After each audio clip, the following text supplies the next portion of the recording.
આજે તારીખ 23/6/2025 આજે સવારે મારો એક મિત્ર આવ્યો. મને કે મારી મગફળી 45 દિવસ જેવી થઈ ગઈ છે અને હવે એને બોરોન અને ઝીંક આપવું છે, તો સાથે માઇકોરાજા આપી શકાય કે નહીં. એટલે મેં કીધું દુકાનવાળાએ શું કીધું છે, એગ્રોવાળાએ એવું કીધું છે કે બોરોન અને ઝીંક સાથે માઇકોરાજા આપવું હોય તો આપી શકાય. આ વાત મને યોગ્ય ના લાગી, એટલે મેં સર્ચ કર્યું અને અત્યારે ખરેખર લગભગ દુકાનવાળા એગ્રોવાળા માઇકોરાજા આપવાની ભલામણ કરે છે, પણ એ કેવી રીતે આપવું એની માહિતી નથી આપતા. પરિણામે માઇકોરાજાના નામે ખોટા ખેડૂતોના પૈસા વેડફાય છે. આમ તો મારે મગફળીના જે ડાટા એકત્ર કરું છું એનો વિડીયો બનાવવાનો હતો, પણ આ વચ્ચે ફરજિયાત બનાવવો પડ્યો, કારણ કે માઇકોરાજાના નામે આપવાની પદ્ધતિને કારણે ખોટા ખેડૂતોના પૈસા વેડફાય છે, એટલે આ ખાસ વિડીયો બનાવવો પડ્યો. હવે સૌથી પહેલાં તો માઇકોરાજા શું કામ કરે છે, કેટલી પ્રકારના છે, કયા માઇકોરાજા આપણે વાપરીએ છીએ, એ અનેક વિડીયો આવ્યા છે. એટલે લગભગ ખેડૂતો માઇકોરાજાની કામગીરીથી વાકેફ છે, પણ માઇકોરાજા કેવી રીતે આપવા એનાથી વાકેફ નથી.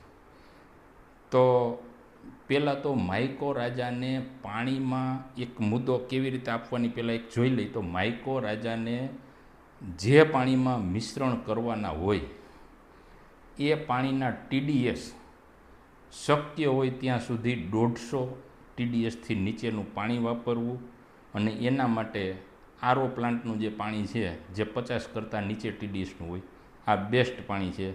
આ પાણીની વાત થઈ. હવે માઇકોરાજા આપવા માટે ઉત્તમમાં ઉત્તમ જો કોઈ બેસ્ટમાં બેસ્ટ રસ્તો હોય પ્રથમ ક્રમે, તો એ સીડ ટ્રીટમેન્ટનો છે.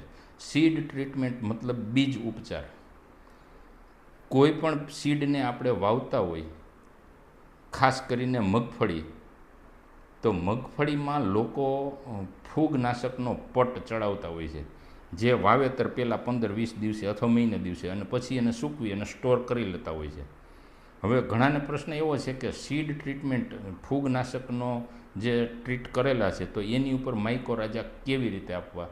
તો સીડ ટ્રીટમેન્ટ, સીડ ઉપર ફૂગનાશકનો પટ ચડાવ્યા પછી એ સુકાઈ જાય પછી માઇકોરાજાનો ફરીથી ઉપર પટ આપી શકાય છે, એમાં નુકસાન થતું નથી. અથવા તો બેસ્ટ રસ્તો એ છે કે સીડ ઉપર ફૂગનાશકનો પટ ચડાવી અને મૂકી દીધા હોય, પછી જ્યારે વાવેતર કરવાનું થાય ત્યારે એટ એ ટાઈમ માઇકોરાજાનો પટ આપી અને વાવેતર કરવામાં આવે તો પણ બેસ્ટ પરિણામ છે. આ ઉત્તમમાં ઉત્તમ માઇકોરાજા આપવાનો આ પહેલો રસ્તો. બીજો રસ્તો રૂટ ટ્રીટમેન્ટ, મતલબ કેટલાક પાક આપણે એવા વાવીએ છીએ જેમાં ડાયરેક્ટ સીડને બદલે ફેર રોપણી કરતા હોઈએ છીએ, જેમ કે મરચી, રીંગણી, ટમેટી અને ડુંગળી. તો આવા જે પાક છે ફેર રોપણીવાળા, એને રૂટ ટ્રીટમેન્ટ કરીએ. કેવી રીતે? તો કોઈ એક વાસણમાં પાણી લઈ અને એમાં માઇકોરાજા નાખી અને એક દ્રાવણ બનાવીએ, અને જે રોપ લસણ, ડુંગળી, મરચી જેનો હોય તે એને રૂટને અંદર બોળતા જાય અને પછી એની ફેર રોપણી કરીએ તો પણ આ બીજા ક્રમે ઉત્તમ રસ્તો છે. એટલે પહેલા ક્રમે સીડ ટ્રીટમેન્ટ, બીજા ક્રમે રૂટ ટ્રીટમેન્ટ. હવે ત્રીજા ક્રમે માનો કે આ બે પેલું અત્યારે વાવેતરનો તબક્કો પૂરો થઈ ગયો છે એટલે સીડ ટ્રીટમેન્ટ શક્ય નથી. હવે રૂટ ટ્રીટમેન્ટ આવશે, જેને ફેર રોપણી કરવાની છે એને હજી આ એક વસ્તુ શક્ય છે. હવે ત્રીજો, માનો કે વાવેતર થઈ ગયું છે તો હવે કેવી રીતે આપવું. તો જેમાં પહેલા ક્રમે તો સેન્દ્રીય ખાતર જે છે એની સાથે મિક્સ કરી અને જો જમીનમાં વાવવામાં આવે ઓછામાં ઓછું 10 સેન્ટીમીટર ઊંડું, તો બેસ્ટ પરિણામ મળે અને મૂળની નજીક. અથવા તો સેન્દ્રીય ખાતર અથવા વર્મી કમ્પોસ્ટ શક્ય નથી તો પછી જેની અંદર નાઇટ્રોજનનું પ્રમાણ અથવા ફોસ્ફરસનું પ્રમાણ ઓછું હોય એવા ખાતર સાથે મિક્સ કરીને પણ વાવી શકાય. જેમ કે યુરિયામાં નાઇટ્રોજનનું પ્રમાણ વધુ હોય, DAPમાં ફોસ્ફરસનું પ્રમાણ વધુ હોય, તો ડીએપી અને ફોસ્ફરસ સિવાય એસએસપી જેમાં સિંગલ સુપર ફોસ્ફેટ એમાં ફોસ્ફરસનું પ્રમાણ ઓછું હોય, પોટાશ એની સાથે મિક્સ કરી અને મૂળની બાજુમાં 10 સેન્ટીમીટર ઊંડે વાવી શકાય. આ ત્રીજો રસ્તો. અને ચોથો રસ્તો, આ 3 રસ્તાને બાદ કરતાં ચોથો રસ્તો છે કે જેમાં ડ્રિચિંગથી અથવા ડ્રીપ ઇરિગેશનથી આ રીતે પણ આપી શકાય છે. આ ચોથો રસ્તો.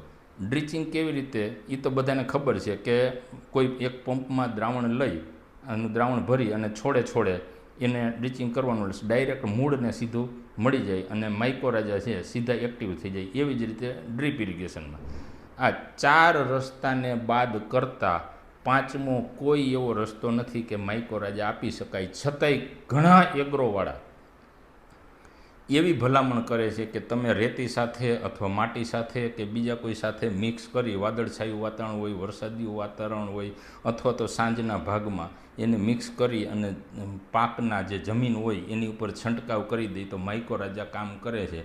મેં મારી રીતે મેં જે આ માહિતીઓ એકત્ર કરી, ગૂગલ સર્ચ કરી અને બધી જે માહિતીઓ એકત્ર કરી એમાં આવો કોઈ રસ્તો બતાવતા નથી અને આવી ભલામણ પણ નથી કરતા કે માઇકોરાજા આપવું જોઈએ આવી રીતે.